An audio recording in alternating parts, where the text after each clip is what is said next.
Hello दोस्तों, accelerated market में आप सबका स्वागत है। आज हम एक एक्सेलेंट टॉपिक पे डिस्कशन करने जा रहे हैं, जो टॉपिक है रिलेशंस। राइट। और रिलेशंस किस किस प्रकार के होते हैं, और अगर स्पिरिचुअली या एस्ट्रोनॉमी की दृष्टि से भी देखा जाए तो उसका क्या क्या इम्पैक्ट्स हमारी लाइफ में रहता है, वो हम आप आज थोड़े डिटेल में डिस्कस करेंगे। क्योंकि अगर मार्केट में या सब जगह में देखा जाए तो सॉलमेट, कार्मिक और ट्विन फ्लेम का काफ़ी अलग अलग तरीके से एक्सप्लेनेशन दिया जा रहा है। तो ये सारे जो व्यूज़ मैं आपको आज मैं बताऊंगा, वो सारे व्यूज़ मेरे हैं। तो कोई, सबके अपने अपने व्यूज़ हो सकते हैं इसके बारे में, और कोई इस टॉपिक में कुछ ज़्यादा एनहांस करना पाए तो कमेंट दे सकते हैं 100%। बट ये सारे मेरे पर्सनल व्यूज़ हैं, जो मैं आपको थोड़ा डिस्क्रिप्टिवली बताना चाह रहा हूँ। क्योंकि लाइफ, जो हमारी लाइफ जब हम स्टार्ट करते हैं तो हम काफ़ी सारे रिलेशंस के थ्रू पास ऑन होते हैं। राइट। और ये जो रिलेशनशिप से हम जब पास ऑन होते हैं तो वो रिलेशनशिप का काफ़ी बार हमें अलग अलग प्रकार तरीके से उसका महसूस होता है। कोई लोग अलग प्रकार से लगते हैं, कोई लोग अलग प्रकार से लगते हैं।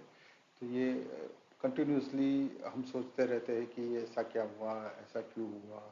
और कहीं कहीं वोकल तरीकों से हम ढूंढने का भी प्रयास करते हैं कि भी मेरे साथ ऐसा ये क्या हुआ, ये पर्सन मेरे लिए क्या है, वो क्या है। तो आज हम पूरा जो वीडियो जो मैं बनाने जा रहा हूँ, वो पूरा बेसिक तौर से हम एक ज्योतिष की तौर से अगर देखा जाए, या एक स्पिरिचुअल तौर से देखा जाए, स्पिरिचुअलिटी से देखा जाए, तो हमारे रिलेशनशिप्स क्या होते हैं वो हम देखेंगे। तो वन बाय वन हम इसको क्लैरिफाई करते जाएंगे। तो आपके सामने मैंने वीडियो में अगर आप देखो, मेरा कर्सर घूम रहा है, वहाँ कुंडली बनाई हुई है, 12 करोड़ की कुंडली है, जो आकाश में जब हम जन्म लेते हैं। राइट। तो जन्म लेते हैं तो जब पूर्व दिशा में जो लग्न उदित होता है, वो उसको हमारा पहला घर माना जाता है। यहाँ ऑफकोर्स एक है, पर जरूरी नहीं सबका उदित लग्न एक यानी मेष ही होना चाहिए। 1 से 12 राशि में उसको डिवाइड किया गया है। पूरे सारे वर्ल्ड, हमारी जो पृथ्वी है उसकी अगर हम पूरी जगह से देखें तो उसको 12 घरों में हमने कन्वर्ट किया है। तो यहाँ पूर्व दिशा में जो भी आपका उदित लग्न होगा, आपकी अगर कुंडली देखोगे तो कुंडली में क्या करना है, आपको भी मोबाइल के सॉफ्टवेयर से या कंप्यूटर के सॉफ्टवेयर से अगर देख रहे हो तो उसको पहला घर जहाँ पर यहाँ जो भी लिखा है वो आपको समझना है। किसी का 1 लिखा होगा, किसी का 4 लिखा होगा, किसी का 11 लिखा होगा, किसी का 9 लिखा होगा, किसी का 5 लिखा होगा। वो आपका पहला घर है, आप खुद हो। राइट। हम खुद यहाँ पर है, ये हमारा खुद पहला घर है, वो हम खुद ही है यहाँ पर।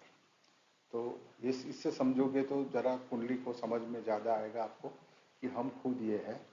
और फिर हमारा जो रिलेशनशिप्स है वो, और कौन कौन से रिलेशनशिप्स में कौन कौन से घर एक्टिव होके हमें सपोर्ट करते हैं, ये होता है।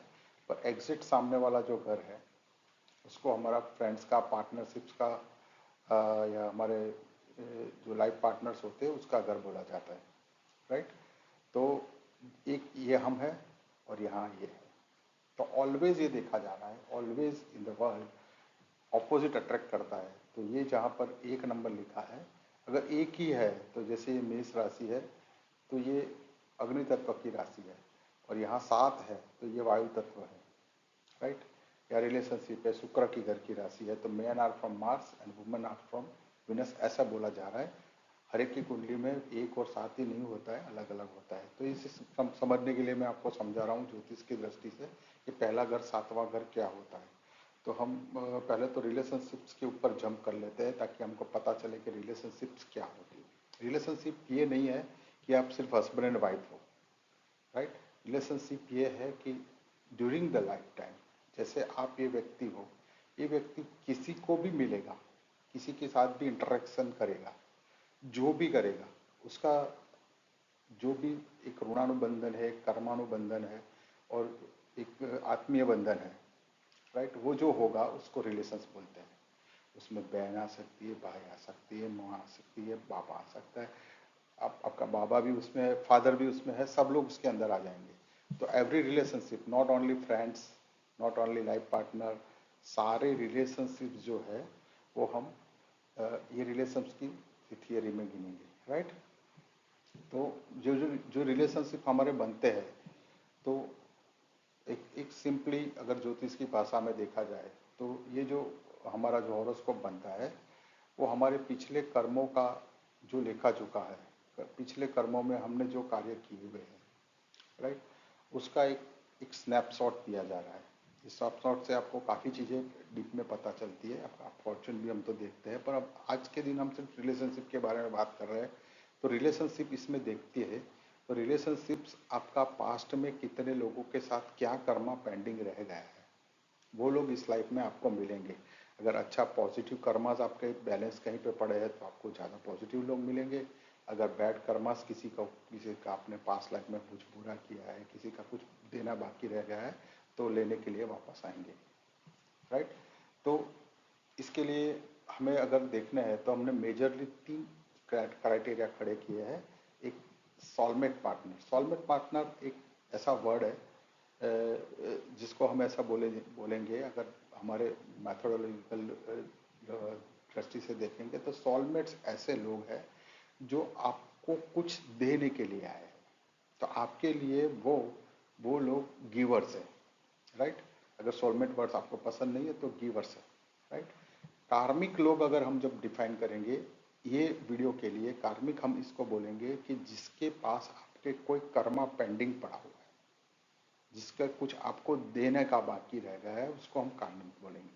और ट्विन फ्लेम है वो हम डिटेल में थोड़ा बाद में समझेंगे, एंड ऑफ द वीडियो जब ट्विन फ्लेम पे आएंगे। Twin flame is a different thing, but क्योंकि 95% सॉलमेट और कार्मिक का रिलेशनशिप जो होता है वो हमारा इसमें कवर हो जाता है। ट्विन फ्लेम्स का जो रिलेशनशिप्स है वो डिफरेंट तरीके से देखेंगे, क्योंकि ट्विन फ्लेम आप खुद भी हो सकते हो, और ट्विन फ्लेम यानी आपके बाहर भी आपकी एक ऊर्जा बाहर भी हो सकती है। तो हम समझेंगे, वो डिटेल में समझेंगे।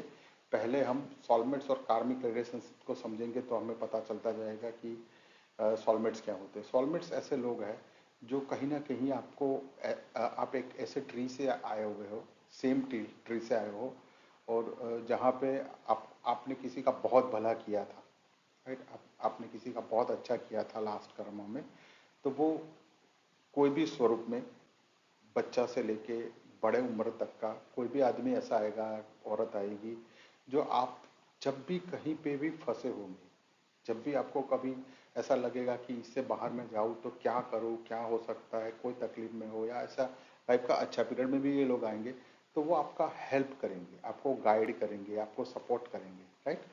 तो बेसिकली फर्स्ट ऑफ ऑल 90% लोगों के लाइफ में अपनी जो मदर होती है एक सोलमेट होती है, क्योंकि वो आपका जन्म देती है। फर्स्ट ऑफ ऑल आपका आपका जन्म देने का कार्य करती है माँ है, फादर है, राइट। क्योंकि माँ जो होती है वो आपको एक एक छोटे से लेवल से आपको ग्रो अप के लिए बिना कंडीशन से प्यार करती है। तो आपका फर्स्ट सोलमेट 90% केसों में, कुछ कुछ केसों में ऐसा हो सकता है कि बॉन्डिंग ना रहे या कुछ प्रॉब्लम हो जाए, माँ रहे नहीं या दूर हो जाए, तो वो थोड़े कम केस होते हैं। बट ज़्यादातर केसों में मदर जो है वो अपनी फर्स्ट सोलमेट बन जाती है, राइट, जो अनकंडीशनली लव करके अपने बच्चे को ग्रो करती है, राइट। ऐसे आपके फादर है जो आपका भरण पोषण करते हैं, आपको ग्रो अप करने में, आपका एनवायरमेंटल क्लियरेंस में, आपको सपोर्ट में, आपको आत्मीय हेल्प करने में वो आपको सपोर्ट करते हैं अनकंडीशनली विदाउट एनी एक्सपेक्टेशन। तो वो आपके सोलमेट हो गए। थोड़े आगे बढ़ोगे तो आपके टीचर्स आ जाएंगे, राइट, जो आपको गाइड करेंगे, ये पढ़ना है वो पढ़ना है, तो सारे वो सॉलमेट कैटेगरीज में से आते हैं। तो ऐसे ऐसे जो लोग हैं जो आपको गाइड करते हैं, हेल्प करते हैं, सपोर्ट करते हैं, वो सॉलमेट ट्री से आते हैं। तो सॉलमेट ट्री से जनरली लोग आते हैं, तो उसका कनेक्शन अगर ज्योतिष के लैंग्वेज से देखा जाए तो कैसा होता है, तो जनरली जहाँ पर भी आपका चंद्र रहता है वहाँ से आपको जो पॉजिटिव ग्रह, गुरु है, शुक्र है, बुध है, ऐसे ग्रह जब आपको पॉजिटिव वाइब्स देते हैं, पॉजिटिव चीज़ें आपका मन को देते रहते हैं और आपको सपोर्ट करते रहते हैं, आपको मन को पीस देते रहते हैं, वो सारे ग्रह जो है वो आपके लिए आपके सॉलमेट्स बन जाते हैं।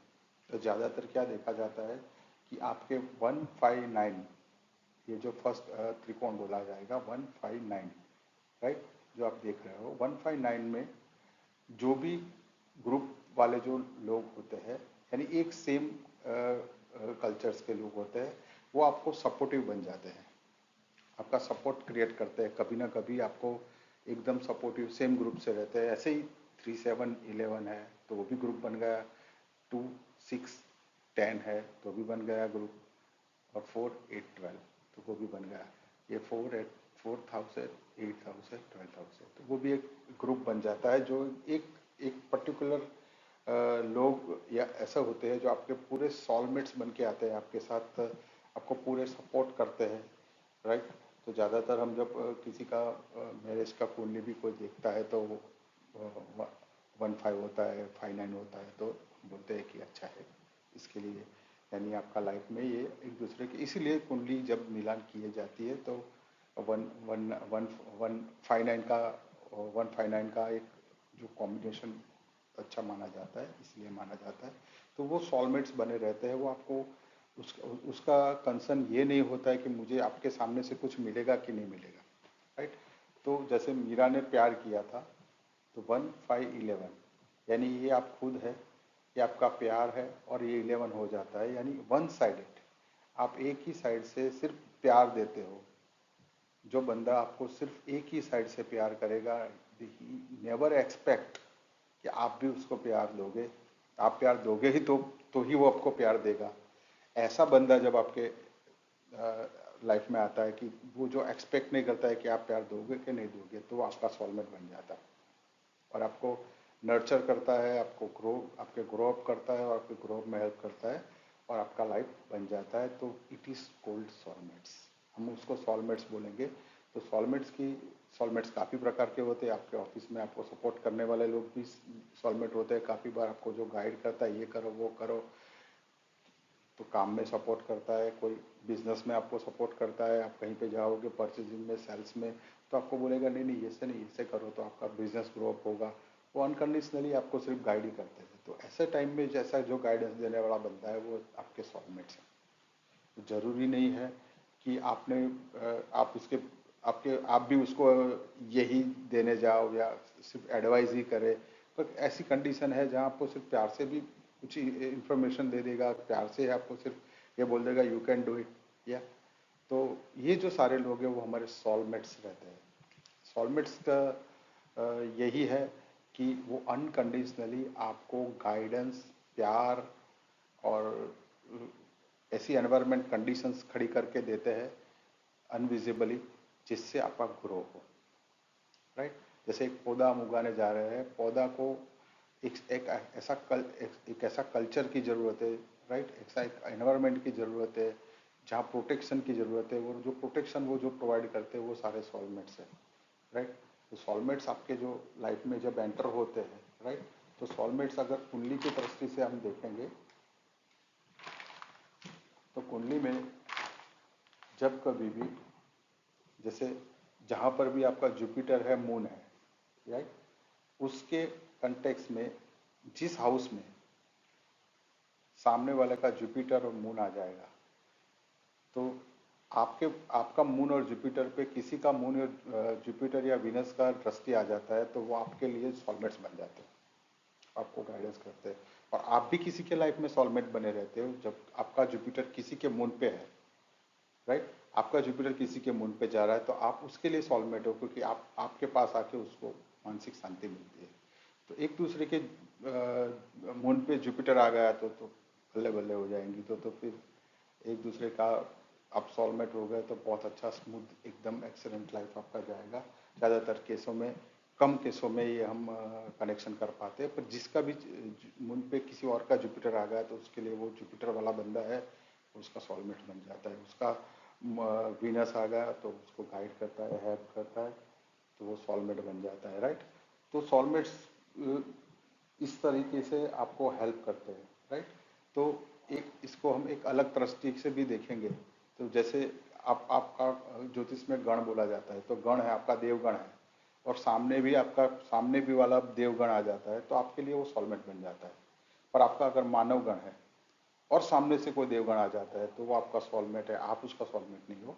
पर वो आपका सोलमेट बन जाता है क्योंकि उसका नेचर ही है गिविंग का, और आपके लाइफ में आ गया। आपके लाइफ में आ जाने से आपका ब्लूम अप हो गया। आप कुछ कर रहे हो तो कर रहे थे, नहीं कर रहे। पर सेम चीज अगर हम देखें कि आप देवगण है और आपके केस में कोई राक्षसण आ गया, राइट, तो वो आपका फिर कार्मिक हो गया क्योंकि आपको कुछ देना बाकी था, वो आपसे लेने आ गया। तो ये सारी सिचुएशन कब जनरेट होती है? जैसे मैंने ये त्रिकोण में आपको एक पॉजिटिव गुरु जैसे ग्रह अगर आपके साथ आ जाते हैं तो आपका सोलमेट आ जाता है। पर ज़्यादातर केस तो ऐसे आपको लोग 20% लोग आपको मिलेंगे, और वो अगर लाइफ में है तो तभी मिलेंगे जब आपके पास्ट लाइफ के कर्मा अच्छा होंगे, राइट। क्योंकि इस लाइफ में ही आप पास्ट लाइफ में ऐसे कर्म करके आए हो जहाँ आपके पास बहुत नॉलेज था, बहुत अच्छी पोजीशन थी, बहुत आपके पास वेल्थ थी जो आप लोगों को दे पाते, राइट, पर आपने दी नहीं है। तो इस बार लाइफ में आपको सोलमेट्स कम मिलते हैं या बहुत आंशिक टाइम के लिए मिलते हैं, चले जाते हैं। क्यों? क्योंकि लास्ट पास्ट लाइफ में आपने नहीं दिए। तो ऐसे लोग का ऐसा ऐसा भी कंडीशंस होता है। किसी की कुंडली में आप 8th हाउस गुरु देख लिया, 8th हाउस चंद्र देख लिया, 12th हाउस चंद्र देख लिया, राइट, क्योंकि आपने किसी को लागणी का सहन नहीं किया है। किसी की लागणी सुनाने को आया और आपने उसको हर्ट कर दिया। तो इस टाइम पे आप अकेले रह रहो। अगर गुरु अगर ऐसे 8th-12th में आ गया तो आपको कोई गाइडेंस देने वाला नहीं मिलेगा।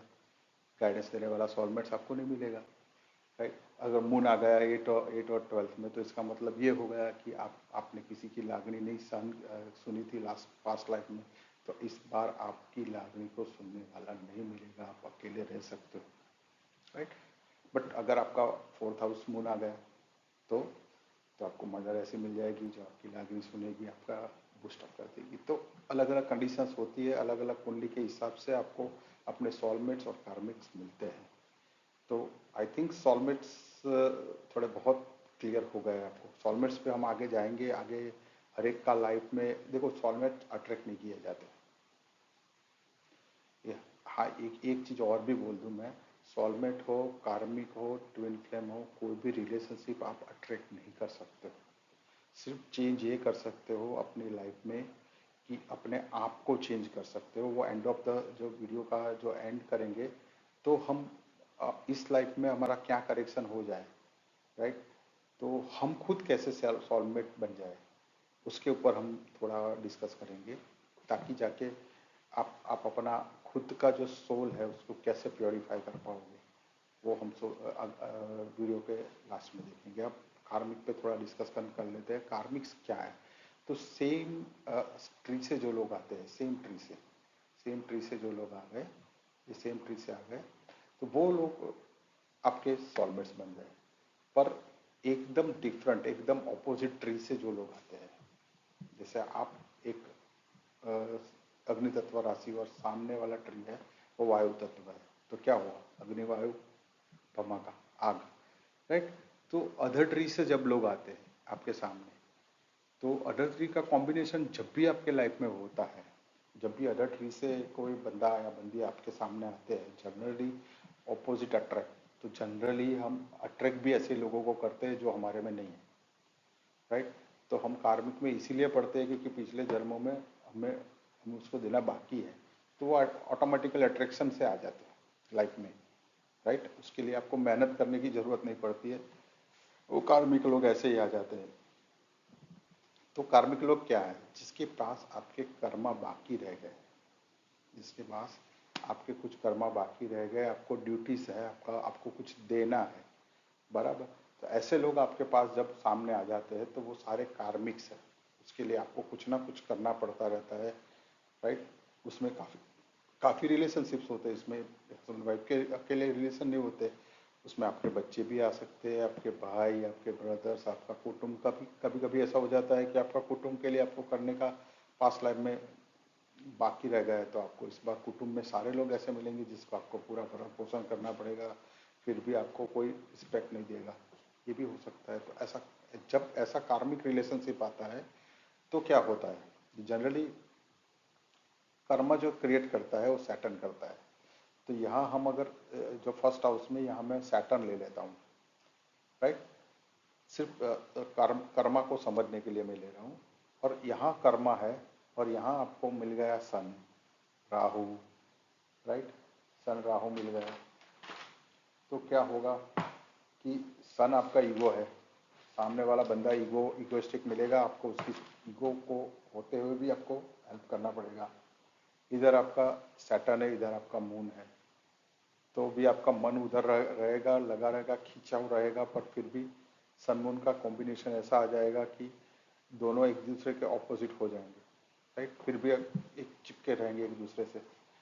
यहाँ सन आ गया, यहाँ राहु आ गया, तो उसको तो श्रापित ही बोलते हैं, राइट, कि आपको पूरा श्राप ही मिल गया है कि एक तरफ राहु है, एक तरफ आपका कर्मा है, तो आपको वो अपनी ओर खींचता रहेगा, आप अपने कर्मा की ओर खींचते रहोगे। तो ऐसे ऐसे रिलेशन, ये मैंने टफ रिलेशनशिप के बारे में बात की, ऐसा काफ़ी रिलेशनशिप यहाँ से आपके त्रिकोण में भी ये बन सकते हैं। यहाँ कहीं राहु आ गया, यहाँ सन है, यहाँ कहीं राहु आ गया, जहाँ भी सन पड़ा है वहाँ से आपको गिनना है, यहाँ राहु आ गया, राइट। तो क्या होगा, तो ये कॉम्बिनेशन ऐसे जनरेट होते हैं कि जहाँ पर आपको अपना कर्मा जो है वो हर हमेश वो राहु आपको अट्रैक्ट करता रहेगा, बीच बीच में बार बार आता रहेगा और आपका कर्मा को एक्सोल्ट करता रहेगा, आपका कर्मा खींचता रहेगा, आपका कर्मा को बार बार वो, यहाँ भी शनि राहु इकट्ठा भी आ सकते हैं, ये भी है, तो बगल में आ गया तो खत्म हो गया, तो पूरी लाइफ भर आपको ये खींचते रहना पड़ता है।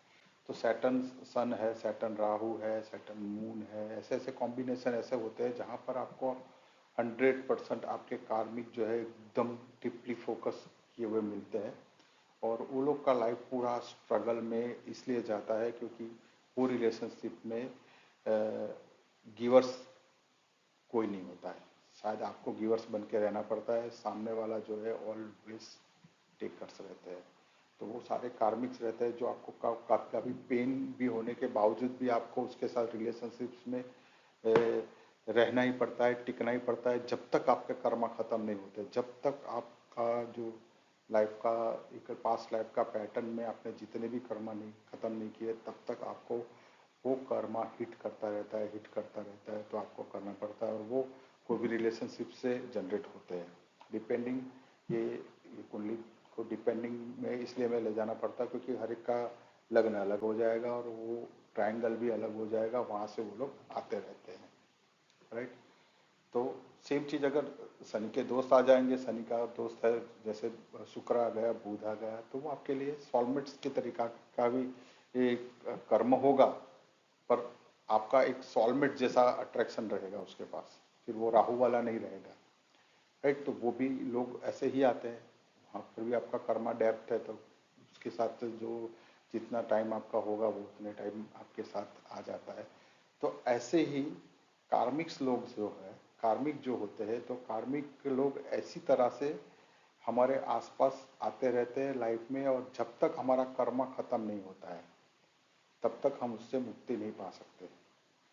वो कहीं पे भी सैटर्न से लेके कहीं पे भी वो जमे हुए होते हैं। मैंने त्रिकोण इसलिए ज़्यादा समझा रहा हूँ क्योंकि वो सेम फैमिली में है, सेम फैमिली बिलोंग करके वो ज़्यादा अट्रैक्ट करते हैं आपको, ज़्यादा, क्योंकि सेवंथ है टोटली ऑपोजिट है, वो ज़्यादा अट्रैक्ट करता है, ज़्यादा आपको वहाँ पे गिव करना है, आप वो वहाँ से सामने वाला घर हर हमेशा आपको खींचता रहता है ना, ऑपोजिट अट्रैक्ट।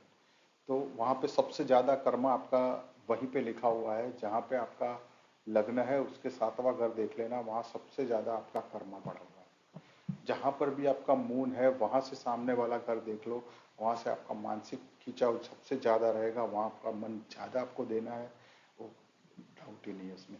जहाँ पर भी आपका राहु पड़ा है, जहाँ पर आपकी इच्छाएं पड़ी हुई है, क्योंकि राहु आपका इच्छा है, सब ग्रहण करने की चीज़ है, तो वहाँ पर भी आपके कर्मा पड़े हुए हैं, वो कर्मा आपको किए बिना कोई छुटका ही नहीं है। एक ही जगह ऐसी है केतु जगह जहाँ पर पड़ा है, वहाँ पर आपका कोई कर्मा बाकी नहीं बचा था, राइट। वहाँ आपका कोई लक्ष्य भी नहीं रहता है, वो आपका ग्रोथ का रीज़न बन सकता है, वहाँ से ही आपका एग्जिट है, वहाँ से ही आपको पूरा लाइफ पड़ा हुआ है। अगर आपको आप वहाँ उपलक्ष्य उस खाने को जाने दोगे, राइट, क्योंकि आपको इम्पोर्टेंस नहीं है, वही खाना आपका मोक्ष का कारक बन जाएगा, तो वहाँ से आपको मोक्ष मिलता है।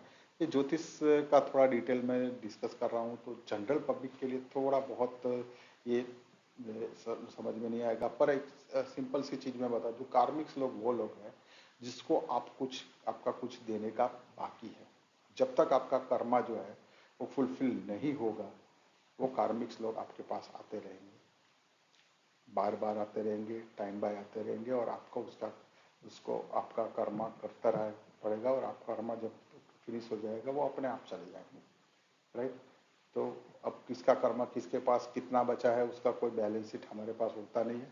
तो जब तक वो बैलेंस बचा रहता है आपको कर्मा करना पड़ता है। पर एक ही चीज आपके हाथ में भगवान ने दी हुई है, पुराना बैलेंस शीट तो दिया आपको जन्म के साथ ही, पर नए कर्मा कैसे जनरेट करने हैं वो आपके हाथ में।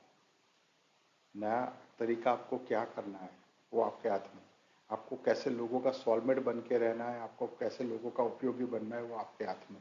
ताकि आपका कर्मा भी बैलेंस होता जाए और आप दूसरों को हेल्प करते जाओगे, तो वो जो बैलेंस कर्मा जिसको देना बाकी है वो आप देते जाओगे। इसीलिए जो हमारे धर्म में डोनेशन है, किसी को हेल्प करना है, ये सारे जितने भी रिचुअल हमने रखे हुए हैं, उसका रीजन एक ही है कि कोई ना कोई हमारा कर्मा लेने किसी भी तरीके से आएगा। तो हमारे पास जो भी है, हेल्थ है, वेल्थ है, अच्छा वीज है, किसी के पास वेल्थ नहीं है तो पर अच्छे भावना तो है ना, भावना भी दे सकते हो आप।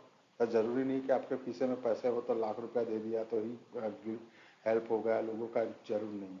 आपने किसी को अगर मन से भी हेल्प किया, मन से भी उसको मदद कर दिया, तो वो आपका कर्मा कट होता है, राइट। बट वो ऑनेस्टली होना चाहिए। सिर्फ आज का वीडियो देखने के बाद कर रहे हो तो वो जरूरी नहीं है, ऐसा नहीं है। आपके मन से अगर दिल से आप किसी का हेल्प कर रहे हो तो आपका कर्मा कट होता जाता है। कर्मा कट होने से आपका खुद का बेनिफिट होता है।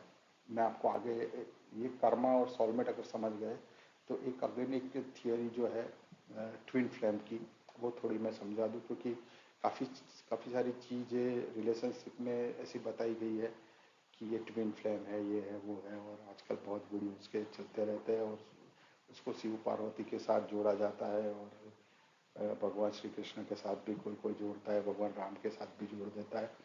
आज मैं थोड़ा बहुत जो मेरा थॉट प्रोसेस है वो मैं दे रहा हूँ, मैं इसमें कॉन्फ्लिक्ट नहीं जनरेट करना चाहता हूँ।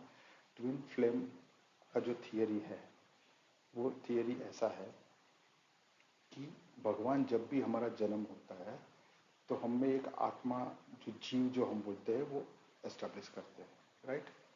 तो ट्विन फ्लेम की थियरी में ऐसा बताया जाता है कि आधा जो जीव है वो किसी और के लिए स्प्लिट कर दिया जाता है ताकि दोनों को वो कर्मा ना करना पड़े, राइट।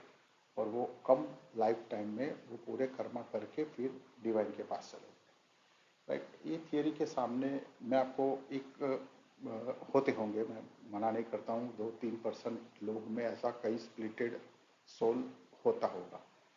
पर वो जो थियरी देने वाले वो खुद भी बोलते हैं कि इससे 95 to 98% ही लोग होते हैं। पर जो मेरा थॉट प्रोसेस है मैं आपको समझाने जा रहा हूँ कि ट्विन फ्लेम्स जो है वो हमारे खुद ही अंदर, हमारा जो आत्मा है उसके साथ चक्रा में से हमारा काफ़ी चीज़ें जो है वो हम फोकस नहीं कर पाते।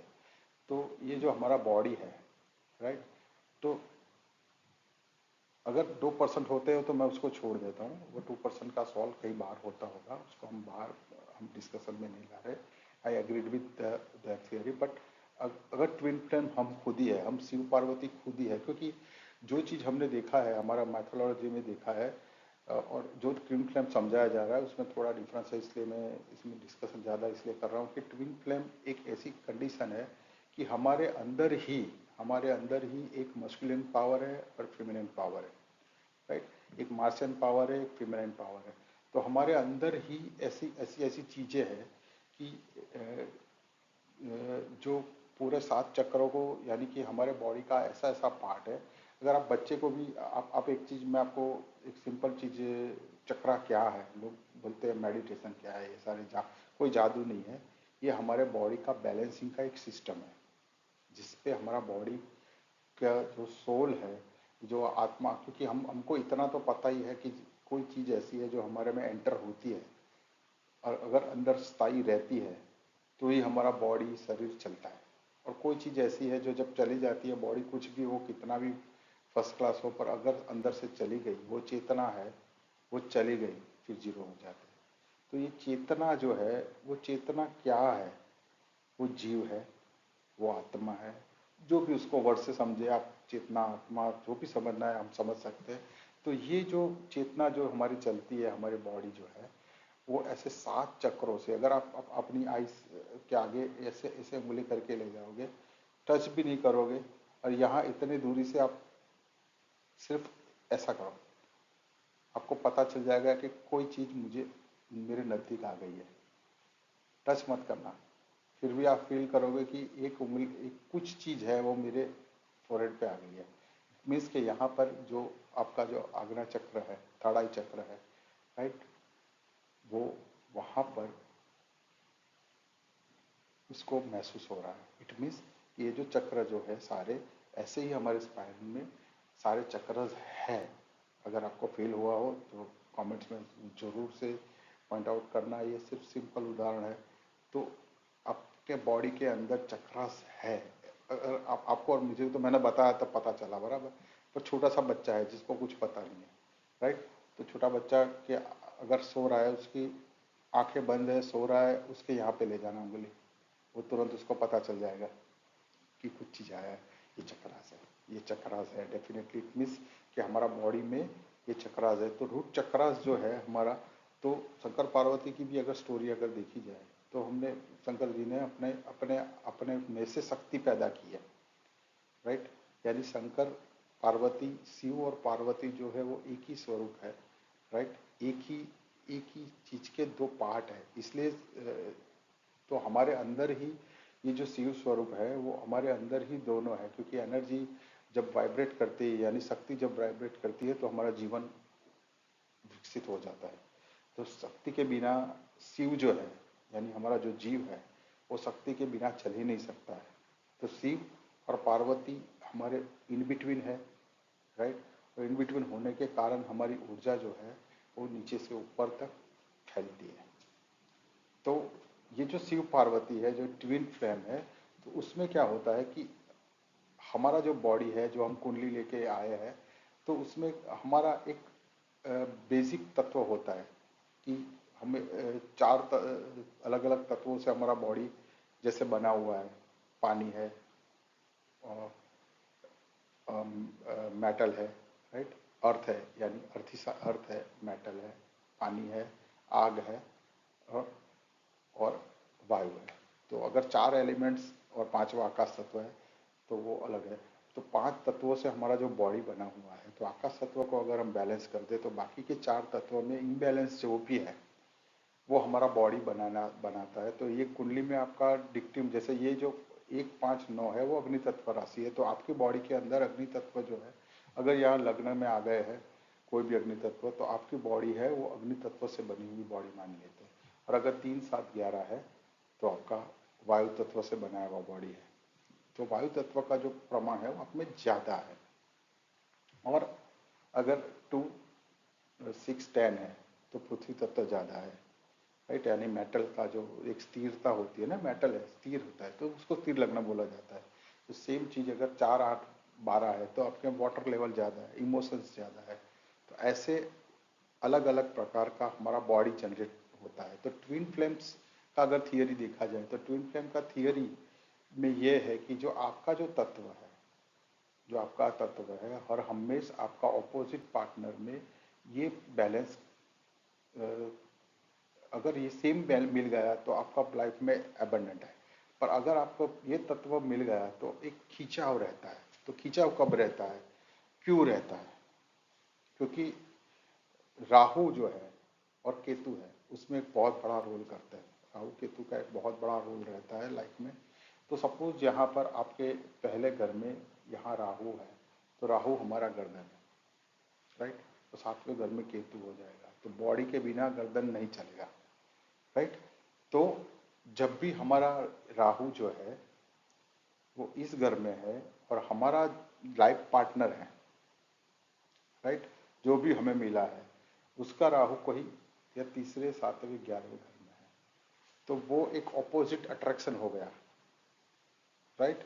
तो ऑपोजिट पूल जो है वो आपको एक दूसरे को खींचते हैं। जब भी यहाँ पे राहु आ गया और ये त्रिकोण में, ये उल्टा त्रिकोण है, ये सीधा त्रिकोण है, राइट।